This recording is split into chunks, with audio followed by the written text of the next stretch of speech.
इंसाफ की तलाश में सवालात बरकरार हैं। कानून नाफिज करने वाले अदारों पर भी अवाम की नजरें हैं।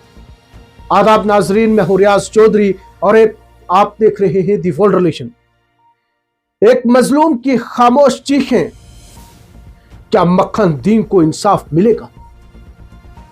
जम्मू कश्मीर के जिला कठुआ के बिलावर इलाके से तल्लक रखने वाले मक्खन दीन की खुदकशी ने कई सवालात को जन्म दिया हुआ है, जिनके जवाब अभी तक ना हुकूमत दे सकी है, ना ही कानून नाफिज करने वाले अदारे।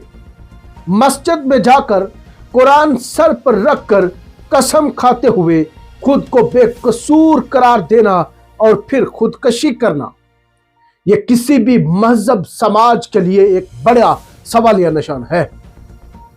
मक्खन दीन ने अपने आखिरी अल्फाज में कहा था कि वो बेकसूर है।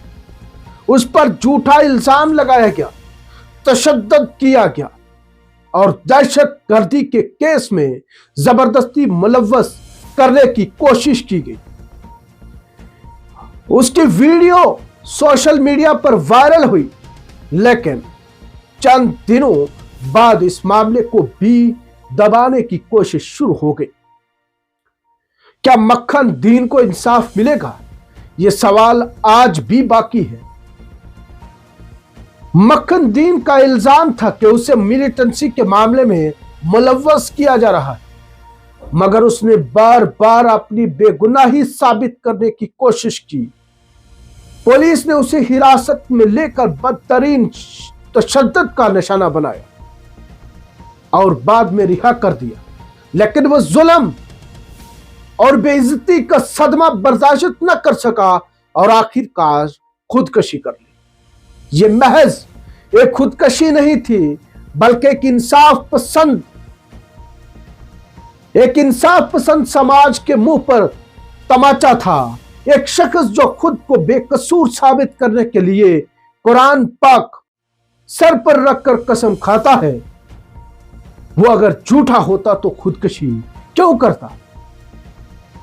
जब यह वाकया पेश आया तो कुछ सियासी लीडरान ने आर्जी तौर पर आवाज उठाई। चंद न्यूज पोर्टल्स ने भी मामले को उछाला, लेकिन फिर धीरे धीरे सब खामोश हो गई। जैसे ही मामला ठंडा होने लगा है, कानून नाफिज करने वाले अदारे भी सुस्त रवि का शायद शिकार हो रहे हैं।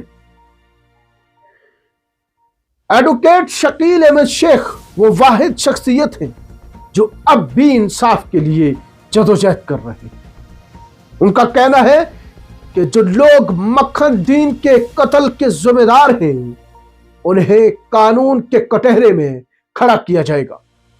यह मामला अगर दबा दिया गया तो आवाम का कानून पर एतमाद मजीद खत्म हो सकता है। 12 दिन गुजर गए, लेकिन अब तक एफआईआर दर्ज क्यों नहीं हुई?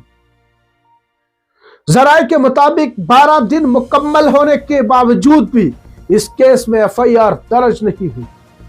जो अफसरान इस पर तशद्दुद में मुलव्वस थी, उनके खिलाफ अभी तक कोई कार्रवाई जो है वो नहीं की गई। यहां एक अहम सवाल यह भी है कि अगर एक बेगुनाह शख्स पर तशद्दुद के बाद खुदकशी होती है, तो इस जालिम जुल्म का कौन जिम्मेदार होगा?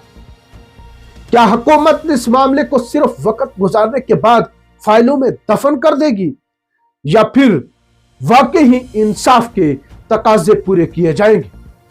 अगर मक्खन दीन वाकई ही मुजरिम होता तो कुरान सर के ऊपर रखकर कसम खाने की जरूरत क्यों पेश आई?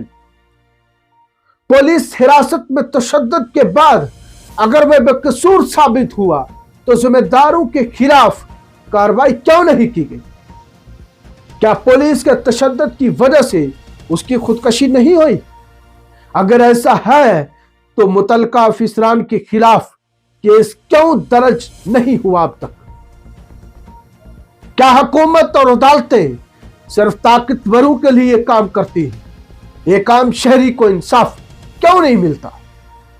क्या मक्खन दीन के फाइल भी किसी दफ्तर में दबकर रह जाएगी, जैसे कई दीगर केसेस इससे पहले हुए? मक्खन दीन की खुदकशी एक फर्द की मौत नहीं बल्कि इंसाफ के निजाम पर सवालिया निशान है। अगर हमने आज आवाज न उठाए तो कल कोई और मक्खन दीन बन सकता है। यह केस कानून नाफिज करने वाले अदारों के लिए एक इम्तिहान है। अगर इसमें इंसाफ न हुआ तो मुस्तकबिल में किसी भी बेगुनाह शहरी के साथ ऐसा ही हो सकता है। मक्खन दीन पर तशद्दुद करने वाले पुलिस एहलकारों के खिलाफ फौरी मुकदमा दर्ज किया जाए, अवाम आज भी मुतालबा कर रही है। इस मामले की अदालती तहकीकात कराई जाए ताकि शफाफ इंसाफ मुमकिन हो। आज भी आवाजें बुलंद हो रही है। मुतासरा खानदान को इंसाफ और मुआवजा दिया जाए, आज भी आवाजें बुलंद हो रही हैं। यह यकीनी बनाया जाए कि आइंदा किसी और बेगुनाह शख्स के साथ ऐसा सलूक न हो, ये आज भी आवाज बुलंद हो रही है। हुकूमत और कानून नाफिज करने वाले अदारों को इस मामले में संजीदगी दिखाने की जरूरत है। अगर आज मक्खन दीन को इंसाफ न मिला तो इंसाफ के निजाम की बड़ी नाकामी होगी। ये आज भी आवाज बुलंद हो रही है। ये एक लम्हा फिक्रिया है। क्या हम एक ऐसा समाज चाहते हैं जहां बेगुनाह लोग इंसाफ के लिए अपनी जान देने पर मजबूर हो जाएं? यह वक्त है कि ये सब इंसाफ के हक में आवाज उठाएं ताकि मक्खन दीन के अहले खाना को इंसाफ मिले और आइंदा किसी और के साथ ऐसा सलूक ना हो।